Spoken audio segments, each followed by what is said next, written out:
Bigas.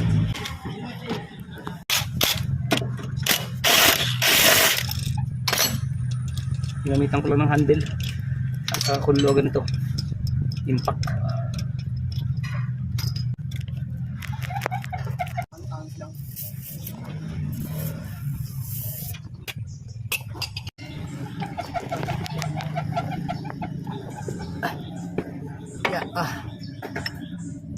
Oh, kita niya no. Oh, walang kunya. Kaya kailangan ng special tools para matanggal yung timing belt.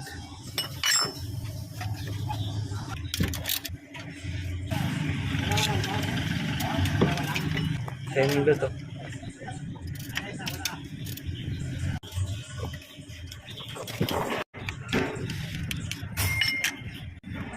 Okay, mga oil seal na papalta namin.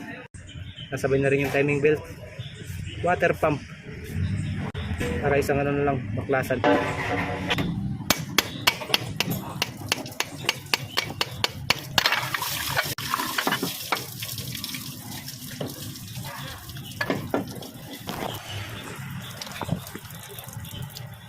Nasabay na rin ito.